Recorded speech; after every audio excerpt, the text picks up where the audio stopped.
Chapter 42. Zero became strong enough to help dig the hole. When he finished, it was over 6 feet deep. He filled the bottom with rocks to help separate the water from the dirt. He was still the best hole digger around. "That's the last hole I will ever dig," he declared, throwing down the shovel. Stanley smiled. He wished it were true, but he knew they had no choice but to eventually return to Camp Green Lake. They couldn't live on onions forever. They had been completely around Big Thumb. It was like a giant sundial. They followed the shade. They were able to see out in all directions. There was no place to go. The mountain was surrounded by desert. Zero stared at Big Thumb. "It must have a hole in it," he said, "filled with water." "You think?" "Where else could the water be coming from?" Zero asked. "Water doesn't run uphill." Stanley bit into an onion. It didn't burn his eyes or nose, and in fact, he no longer noticed a particularly strong taste. He remembered when he had first carried Zero up the hill, how the air had smelled bitter. It was the smell of thousands of onions growing and rotting and sprouting. Now he didn't smell a thing. "How many onions do you think we've eaten?" he asked. Zero shrugged. "I don't even know how long we've been here." "I'd say about a week," said Stanley, "and we probably each eat about 20 onions a day, so that's 280 onions," said Zero. Stanley smiled. "I bet we really stink." 2 nights later, Stanley lay awake staring up at the star-filled sky. He was too happy to fall asleep. He knew he had no reason to be happy. He had heard or read somewhere that right before a person freezes to death, he suddenly feels nice and warm. He wondered if perhaps he was experiencing something like that. It occurred to him that he couldn't remember the last time he felt happiness. It wasn't just being sent to Camp Green Lake that had made his life miserable. Before that, he'd been unhappy at school, where he had no friends, and bullies like Derek Dunn picked on him. No one liked him, and the truth was, he didn't especially like himself. He liked himself now. He wondered if he was delirious. He looked over at Zero sleeping near him. Zero's face was lit in the starlight, and there was a flower petal in front of his nose that moved back and forth as he breathed. It reminded Stanley of something out of a cartoon.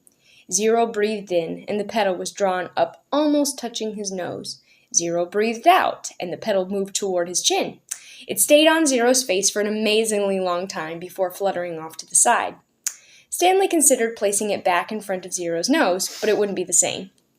It seemed like Zero had lived at Camp Green Lake forever, but as Stanley thought about it now, he realized that Zero must have gotten there no more than a month or 2 before him. Zero was actually arrested a day later, but Stanley's trial kept getting delayed because of baseball. He remembered that Zero had said a few days before, if Zero had just kept those shoes, then neither of them would be here right now. As Stanley stared at the glittering night sky, he thought there was no place he would rather be. He was glad Zero put the shoes in the parked car. He was glad they fell from the overpass and hit him on his head. When the shoes first fell from the sky, he remembered thinking that destiny had struck him. Now he thought so again. It was more than a coincidence. It had to be destiny. Maybe they wouldn't have to return to Camp Green Lake, he thought. Maybe they could make it past the camp, then follow the dirt road back to civilization. They could fill the sack with onions, and the 3 jars with water, and he had his canteen as well. They could refill their jars and canteen at the camp, maybe sneak into the kitchen and get some food. He doubted any counselors were still on guard. Everyone had to think they were dead. Buzzard food. It would mean living the rest of his life as a fugitive. The police would always be after him. At least he could call his parents and tell him he was still alive. But he couldn't go visit them, in case the police were watching the apartment. Although, if everyone thought he was dead, they wouldn't bother to watch the apartment. He would have to somehow get a new identity. Now I'm really thinking crazy, he thought. He wondered if a crazy person wonders if he's crazy. But even as he thought this, an even crazier idea kept popping into his head. He knew it was too crazy to even consider. Still, if he was going to be a fugitive for the rest of his life, it would help to have some money. Perhaps a treasure chest full of money. "You're crazy," he told himself. Besides, just because he found a lipstick container with KB on it, that didn't mean there was treasure buried there. It was crazy. It was all part of his crazy feeling of happiness. Or maybe it was destiny. He reached over and shook Zero's arm. "Hey, Zero," he whispered. Huh? Zero muttered. Zero, wake up! What? Zero raised up his head. What is it? You want to dig one more hole? Stanley asked him. Chapter 43. We weren't always homeless, Zero said. I remember a yellow room. How old were you when you, Stanley started to ask, but couldn't find the right words, moved out? I don't know. I must have been real little because I don't remember too much. I don't remember moving out. I remember standing in a crib with my mother singing to me. She held my wrists and made my hands clap together. She used to sing that song to me, the one you sang. It was different, though. Zero spoke slowly, as if searching his brain for memories and clues, and then later, I know we lived on the street, but I don't know why we left the house. I'm pretty sure it was a house and not an apartment. I know my room was yellow. It was late afternoon. They were resting in the shadow of the thumb. They had spent the morning picking onions and putting them back in the sack. It didn't take long, but long enough so that they had to wait another day before heading down the mountain. They wanted to leave at the first hint of daylight, so they'd have plenty of time to make it to Camp Green Lake before dark. Stanley wanted to be sure he could find the right hole. Then they would hide by it until everybody went to sleep. They would dig for as long as it seemed safe, and not a second longer, and then, treasure or no treasure, they'd head up the dirt road. If it was absolutely safe, they'd try to steal some food and water from the camp kitchen. I'm good at sneaking in and out of places, Zero said. Remember, Stanley had warned, the door to the rec room squeaks. Now he lay on his back, trying to save his strength for the long days ahead. He wondered what happened to Zero's parents, but he didn't ask. Zero didn't like answering questions. It was better to just let him talk when he felt like it. Stanley thought about his own parents. In her last letter, his mom was worried that they might be evicted from their apartment because of the smell of burning sneakers. They would easily become homeless as well. Again, he wondered if they'd been told that he ran away from camp. Were they told that he was dead? An image appeared in his head of his parents hugging each other and crying. He tried not to think about it. Instead, he tried to recapture the feelings he'd had the night before, the inexplicable feeling of happiness, the sense of destiny. But those feelings didn't return. He just felt scared. The next morning, they headed down the mountain. They'd dunked their caps in the water hole before putting them on their heads. Zero held the shovel, and Stanley carried the sack, which was crammed with onions and the 3 jars of water. They left the pieces of broken jar on the mountain. This is where I found the shovel, Stanley said, pointing out a patch of weeds. Zero turned and looked upward at the top of the mountain. That's a long way. You were light, Stanley said. You'd already thrown up everything that was inside your stomach. He shifted the sack from one shoulder to the other. It was heavy. He stepped on a loose rock, slipped, then fell hard. The next thing he knew, he was sliding down the steep side of the mountain. He dropped the sack, and onions spilled around him. He slid into a patch of weeds and grabbed onto a thorny vine. The vine ripped out of the earth, but slowed him enough so that he was able to stop himself. Are you all right? Stanley asked from above. Stanley groaned as he pulled a thorn out of the palm of his hand. Yeah, he said. He was all right. He was worried more about the jars of water. Zero climbed down after him, retrieving the sack along the way. Stanley pulled some thorns out of his pant legs. The jars hadn't broken. The onions had protected them, like styrofoam packing material. Glad you didn't do that when you were carrying me, Zero said. They'd lost about a third of the onions, but recovered many of them as they continued down the mountain. When they reached the bottom, the sun was just rising above the lake. They walked directly toward it. Soon they stood on the edge of a cliff, looking down on a dry lake bed. Stanley wasn't sure, but he thought he could see the remains of the Mary Lou off in the distance. You thirsty? Stanley asked. No, said Zero. How about you? No, Stanley lied. He didn't want to be the first one to take a drink. Although they didn't mention it, it had become a kind of challenge between him and Zero.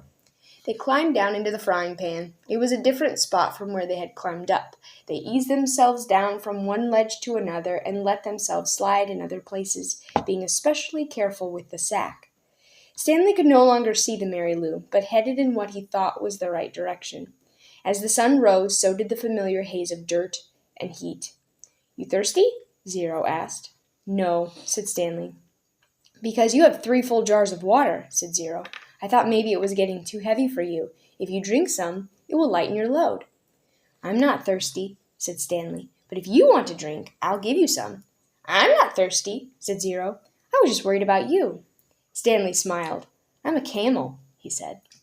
They walked for what seemed like a very long time and still never came across the Mary Lou.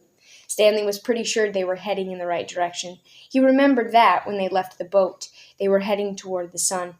Now they were headed toward the rising sun. He knew the sun didn't rise and set exactly in the east and west, more southwest and southwest.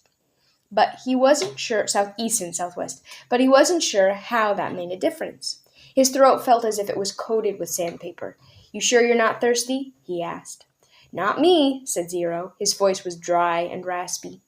When they did finally take a drink, they agreed to do it at the same time. Zero, who was now carrying the sack, set it down and took out 2 jars, giving one to Stanley. They decided to save the canteen for last, since it couldn't accidentally break. "You know, I'm not thirsty," Stanley said as he unscrewed the lid. "I'm just drinking so you will." "I'm just drinking so you will," said Zero. They clinked the jars together, and, each watching the other, poured the water into their stubborn mouths. Zero was the first to spot the Mary Lou, maybe a 1/4 mile away, and just a little off to the right. They headed for it. It wasn't even noon yet when they reached the boat. They sat against the shady side and rested. "I don't know what happened to my mother," Zero said. "She left and never came back." Stanley peeled an onion.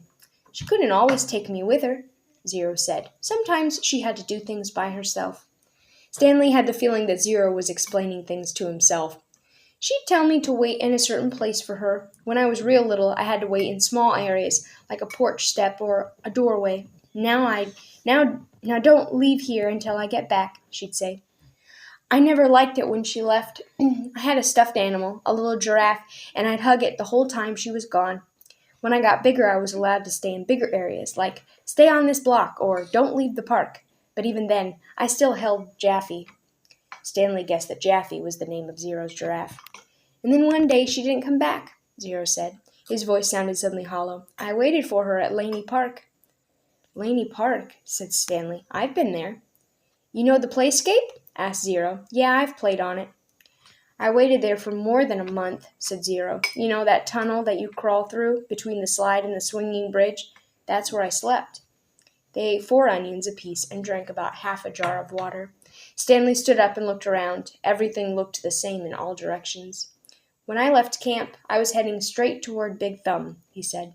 "I saw the boat off to the right, so that means we have to turn a little to the left." Zero was lost in thought. "What? Okay," he said. They headed out. It was Stanley's turn to carry the sack. "Some kids had a birthday party," Zero said. "I guess it was about 2 weeks after my mother left. There was a picnic table next to the playscape, and balloons were tied to it. The kids looked to be the same age as me. One girl said hi to me and asked me if I wanted to play. I wanted to, but I didn't. I knew I didn't belong at the party, even though it wasn't their playscape. There was this one mother who kept staring at me like I was some kind of monster. Then later a boy asked me if I wanted a piece of cake, but then that same mother told me, 'Go away,' and she told all the kids to stay away from me. So I never got the piece of cake. I ran away so fast, I forgot Jaffy." "Did you ever find him?" "It?" For a moment, Zero didn't answer. Then he said, "He wasn't real." Stanley thought again about his own parents, how awful it would be for them to never know if he was dead or alive. He realized that was how Zero must have felt, not knowing what happened to his own mother. He wondered why Zero never mentioned his father. "Hold on," Zero said, stopping abruptly. "We're going the wrong way." "No, this is right," said Stanley. "You were heading toward Big Thumb when you saw the boat off to your right," said Zero. "That means we should have turned right when we left the boat." "You sure?" Zero drew a diagram in the dirt. Stanley still wasn't sure. "We need to go this way," Zero said, first drawing a line in the map and then heading that way himself. Stanley followed. It didn't feel right to him, but Zero seemed sure. Sometime in the middle of the afternoon, a cloud drifted across the sky and blocked out the sun. It was a welcome relief. Once again, Stanley felt that destiny was on his side. Zero stopped and held out his arm to stop Stanley, too. "Listen," Zero whispered. Stanley didn't hear anything. They continued walking very quietly, and Stanley began to make out the faint sounds of Camp Green Lake. They were still too far away to see the camp, but he could hear a blend of indistinct voices. As they got closer, he occasionally could hear Mr. Sir's distinctive bark. They walked slowly and quietly, aware that sounds travel in both directions. They approached a cluster of holes. "Let's wait here until they go in," said Zero. Stanley nodded. He checked to make sure there was nothing living in it, then climbed down into the hole. Zero climbed into the one next to him. Despite having gone the wrong way for a little while, it hadn't taken them nearly as long as Stanley had expected. Now, they just had to wait. The sun cut through the cloud, and Stanley felt its rays beating down on him. But soon more clouds filled the sky, shading Stanley and his hole. He waited until he was certain the last of the campers had finished for the day. Then he waited a little longer. As quietly as possible, he and Zero climbed up out of their holes and crept toward camp.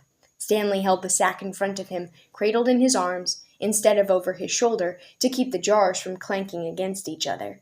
A wave of terror rushed over him when he saw the compound, the tents, the rec room, the warden's cabin under the two oak trees. The fear made him dizzy. He took a breath, summoned his courage, and continued. "That's the one," he whispered, pointing out the hole where he had found the gold tube. It was still about 50 yards away, but Stanley was pretty sure it was the right hole. There was no need to risk going any closer. They climbed down into adjacent holes and waited for the camp to fall asleep. Chapter 44. Stanley tried to sleep, not knowing when he'd get the chance again. He heard the showers and later the sounds of dinner. He heard the creaking of the rec room door. His fingers drummed against the side of the hole. He heard his own heartbeat.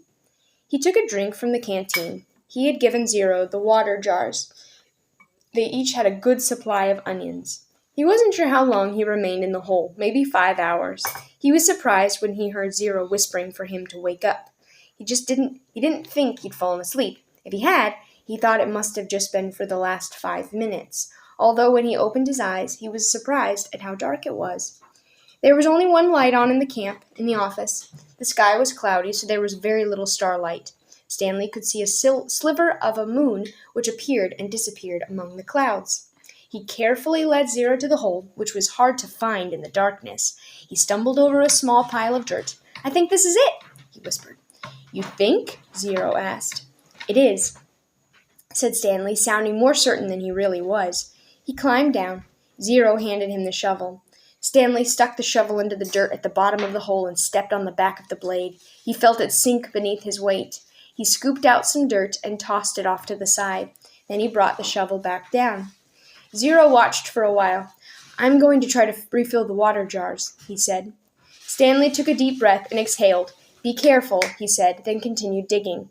It was so dark, he couldn't even see the end of his shovel. For all he knew, he could be digging up gold and diamonds instead of dirt. He brought each shovelful close to his face to try to see if anything was there, before dumping it out of the hole. As he made the hole deeper, it became harder to lift the dirt up and out. It was 5 feet deep before he even started. He decided to use his efforts to make it wider instead. This made more sense, he told himself. If Kate Barlow had buried a treasure chest, she probably wouldn't have been able to dig much deeper, so why should he? Of course, Kate Barlow probably had a whole gang of thieves helping her. "You want some breakfast?" Stanley jumped at the sound of Zero's voice. He hadn't heard him approach.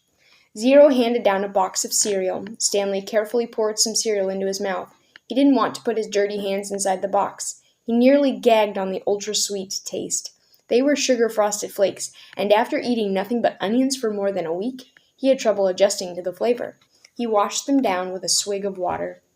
Zero took over the digging. Stanley sifted his fingers through the fresh piles of dirt, in case he had missed anything. He wished he had a flashlight. A diamond no bigger than a pebble would be worth $1,000, yet there was no way he'd see it.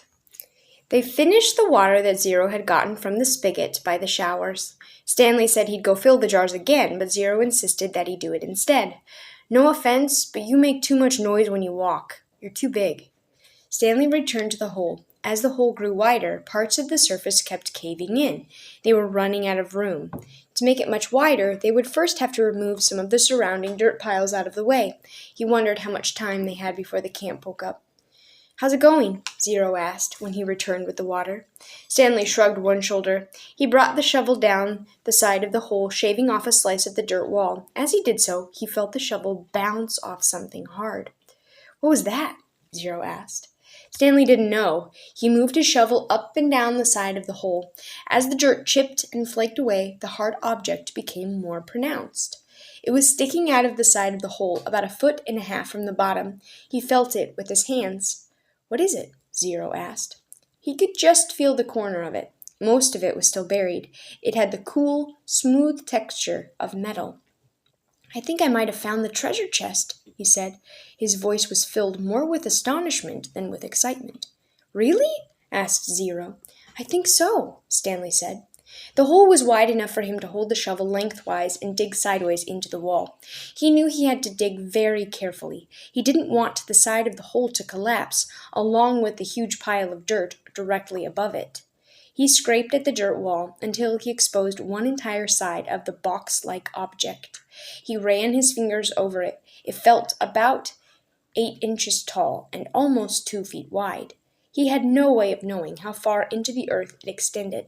He tried pulling it out, but it wouldn't budge. He was afraid that the only way to get to it was to start back up at the surface and dig down. They didn't have time for that. "I'm going to try and dig a hole underneath it," he said. "Then maybe I can pull it down and slip it out." "Go for it," said Zero. Stanley jammed the shovel into the bottom edge of his hole and carefully began to dig a tunnel underneath the metal object. He hoped it didn't cave in. Occasionally he'd stop, stoop down, and try to feel the far end of the box. But even when the tunnel was as long as his arm, he still couldn't feel the other side. Once again he tried pulling it out, but it was firmly in the ground. If he pulled too hard, he feared he'd cause a cave-in. He knew that when he was ready to pull it out, he would have to do it quickly before the ground above it collapsed. As his tunnel got wider and deeper and more precarious, Stanley was able to feel latches on one end of the box and then on a leather handle. It wasn't really a box. "I think it might be some kind of metal suitcase," he told Zero. "Can you pry it loose with the shovel?" Zero suggested. "I'm afraid the side of the hole will collapse." "You might as well give it a try," said Zero. Stanley took a sip of water. "Might as well," he said. He forced the tip of the shovel between the dirt and the top of the metal case and tried to wedge it free. He wished he could see what he was doing. He worked the end of the shovel back and forth, up and down, until he felt the suitcase fall free. Then he felt the dirt come piling down on top of it. But it wasn't a huge cave-in. As he knelt down in the hole, he could tell that only a small portion of the earth had collapsed. He dug with his hands until he found the leather handle, and then he pulled the suitcase up and out of the dirt. "I got it!" he exclaimed. It was heavy. He handed it up to Zero. "You did it," Zero said, taking it from him. "We did it," said Stanley. He gathered his remaining strength and tried to pull himself up out of the hole. Suddenly, a bright light was shining in his face. "Thank you," said the warden. "You boys have been a big help."